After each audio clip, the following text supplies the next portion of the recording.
মাতা গঙ্গা। উনি ছলনা করছেন, ওনার কথা শুনবেন না। আপনি আরতি করুন।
ছাড়ুন আমাকে। যে শিবকে শ্রদ্ধা করে না, যার মহাদেবের প্রতি বিশ্বাস নেই, তার শিবের আরতির অংশ হওয়ার কোনো অধিকার নেই।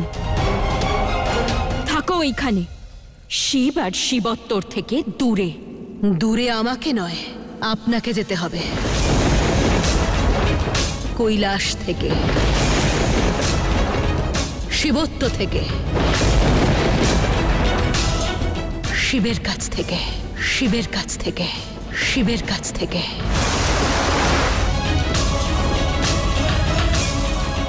পার্বতী কৈলাস থেকে তো বহুবার দূরে গিয়েছে, কিন্তু শক্তি শিবের থেকে না পৃথক হয়েছে, আর না কখনো হবে, আর না কখনো হবে, আর না কখনো হবে।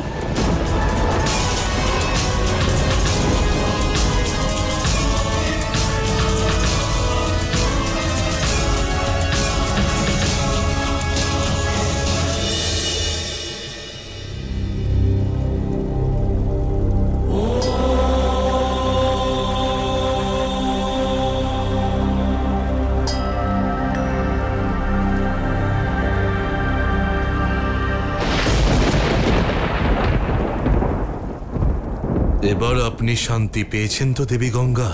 যে মহাদেবকে চায় সে শান্তি কি করে পেতে পারে?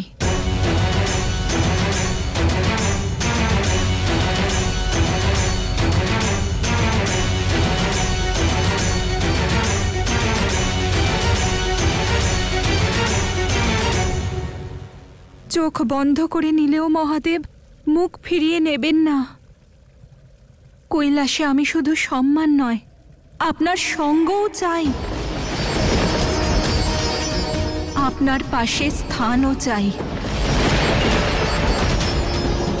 আপনার সঙ্গে থাকার অধিকারও চাই।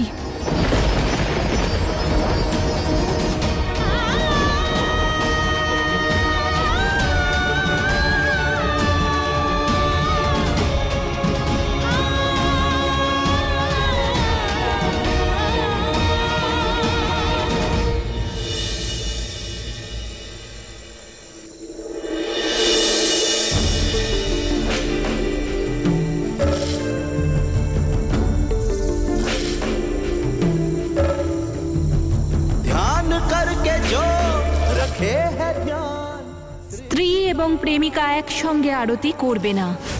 আজ পর্যন্ত কৈলাসে মহাদেবের স্ত্রী থাকতেন, কিন্তু এখন মহাদেবের প্রেমিকাও আছেন। कोमल करुणामय वो प्रेम से भरा।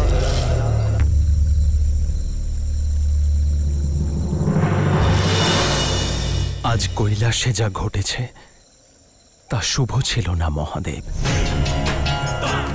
যদি দেবী গঙ্গা মনসার কথার জালে জড়িয়ে পড়ে, তাহলে আপনি তো মহাদেব, আপনি ওনার ভ্রমিত বুদ্ধিকে সঠিক পথ দেখান।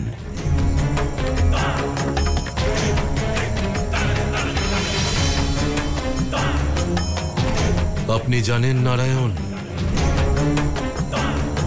ব্যক্তির ব্যক্তিগত ইচ্ছা দমন করা, সেই ইচ্ছাকে ভুলুণ্ঠিত করা, এ হল শিব শক্তির কর্তব্যকে হনন করা। আর আমরা এই সংসারের সকল জীবকে নির্বাচনের অধিকার দিয়েছি।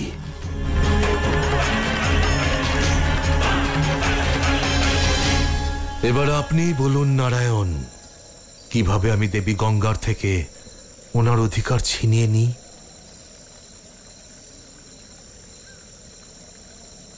এই যে দ্বন্দ্ব দেবী পার্বতী আর দেবী গঙ্গার মধ্যে হচ্ছে,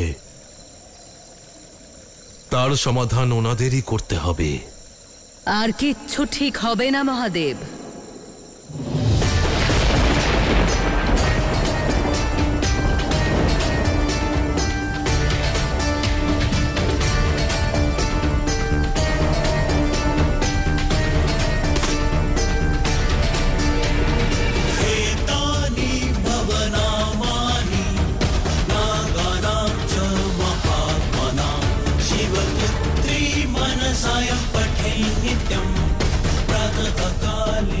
আপনি যতই প্রয়াস করুন না কেন, যতই ষড়যন্ত্র করুন, এই দ্বন্দ্বের আগুন আমি নিভতে দেব না।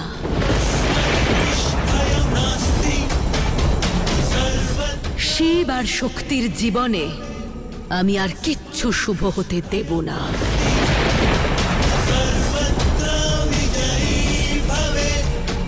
দ্বন্দ্বের শুরুতেই আপনি এত ভীত হয়ে গেলেন, এর শেষ সহ্য করবেন কি করে?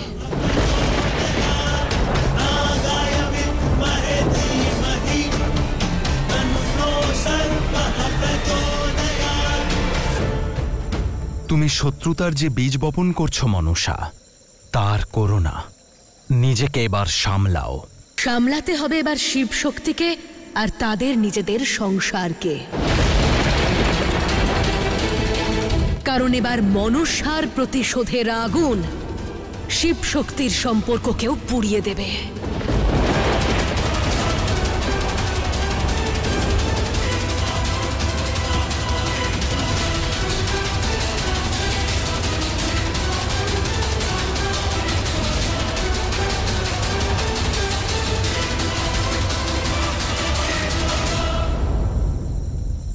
রাত্রি হয়ে গেছে মনসা, গৃহে ফিরে যাও।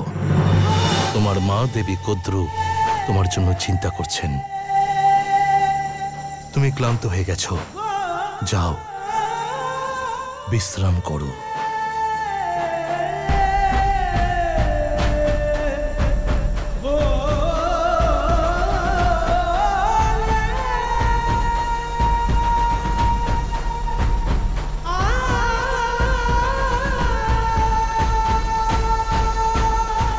তোমার দৃষ্টি থেকে প্রতিশোধের আবরণ সরিয়ে দেখো মনসা, তাহলেই বুঝতে পারবে তুমি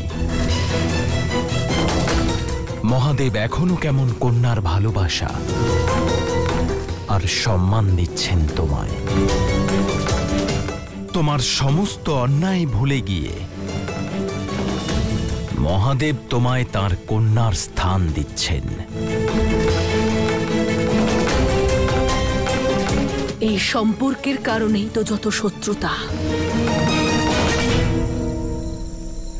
মহাদেবকে আমি এই সত্যিটাই বোঝাতে চাই যে ওনার কন্যা হওয়া আমার জন্য সৌভাগ্যের নয়, দুর্ভাগ্যের বিষয়। আর কাল প্রাতঃকালে এই শত্রুতা তার চরম সীমায় পৌঁছে যাবে, তার চরম সীমায় পৌঁছে যাবে।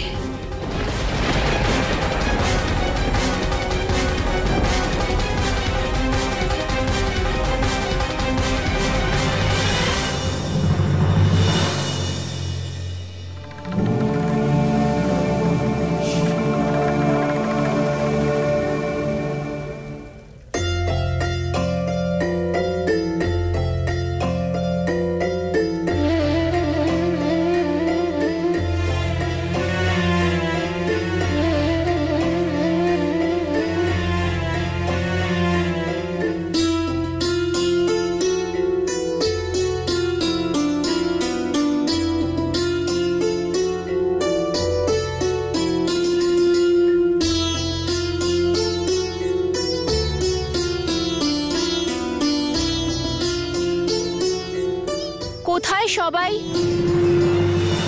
কেউ আছেন? গণেশ, সবাই কোথায়? জল নিতে গেছেন হয়তো, মহাদেবের মাথায় ঢালবে বলে। আমিও সেখানেই যাচ্ছি।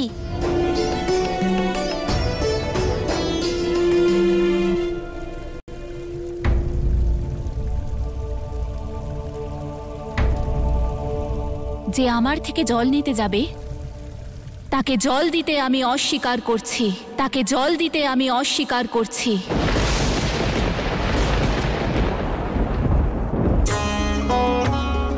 আরে দাঁড়াও, আমিও আসছি।